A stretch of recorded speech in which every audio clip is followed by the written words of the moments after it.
جب ابراہیم علیہ السلام نے فرمایا اس قال ابراہیم رب الذی یحیی و یمیت قال انا یحیی و امیت قال ابراہیم فإن اللہ یأتی بالشمس من المشرق فأتی بها من المغرب فبہت الذی کفر واللہ لا یہدی القوم الظالمین۔ جب یہ ہوا کہ میرے رب کر سکتے ہیں، وہ تو زندہ بھی کرتا ہے، مارتا بھی ہے، تو وہ کہنے لگا نمرود کہ میں بھی زندہ کر سکتا ہوں، مار بھی سکتا ہوں۔ پھر ابراہیم علیہ السلام نے کہا کہ اللہ تو سورج کو مشرق سے بھی نکالتا ہے، تم ذرا مغرب سے نکال کے دکھاؤ۔ اب وہ کافر جو تھا وہ ہکا بکا رہ گیا۔ اللہ ظالموں کو راہ نہیں دکھاتا۔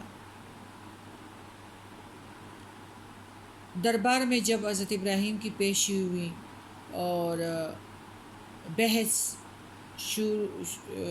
مطلب زیر بحث مسئلہ خدائی ہی کا تھا، اور دوران بحث حضرت ابراہیم علیہ السلام نے کہا کہ میرا رب وہ ہے جو زندہ کرتا ہے، مارتا ہے، تو نمرود کہنے لگا یہ دونوں کام میں بھی کر سکتا ہوں۔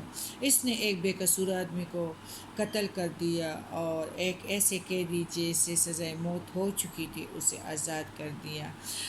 حضرت ابراہیم علیہ السلام نمرود کے اس کام کا یہ جواب دے سکتے تھے کہ جس شخص کو تو نے مروا ڈالا ہے اسے زندہ کر کے دکھا،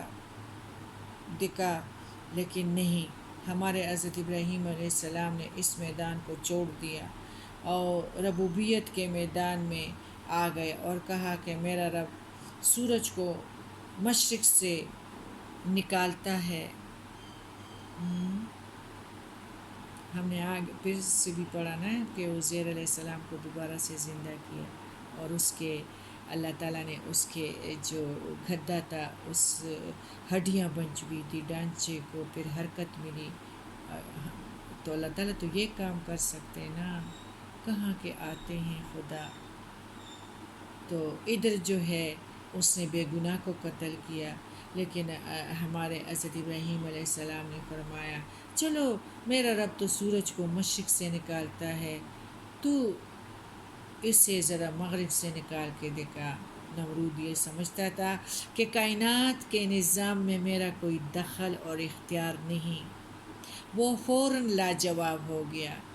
اگر وہ سوچتا تو کہہ سکتا تھا کہ اگر میں سورج کو مغرب سے نہیں نکال سکتا تو تم اپنے رب سے کہو کہ مغرب سے نکال کے دکھائے۔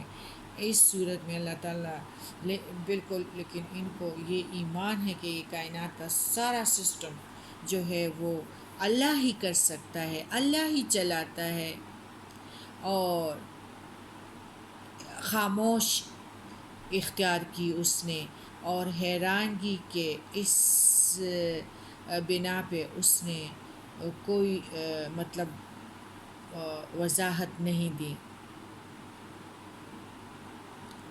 اس طرح ابراہیم علیہ السلام نے بڑے دربار میں نمرود پر یہ بات واضح کر دی کہ میرا خدا معبود تو نہیں، بلکہ وہ معبود حقیقی ہے جس کا پوری کائنات میں اختیار چلتا ہے۔ اس مباحثہ میں لاجواب ہونے کے باوجود نمرود کو کسی قیمت پر بھی اپنی خدائی کی دعوی سے دستبردار ہونا اور حضرت ابراہیم علیہ السلام کے ہدایت پر توجہ کرنا گوارا نہ ہوا، اور جو لوگ گمراہی میں اس حد تک آگے بڑھ جائیں اور جو بڑھ چکے ہوں انہیں ہدایت کی راہ نصیب کبھی بھی نہیں ہوتی۔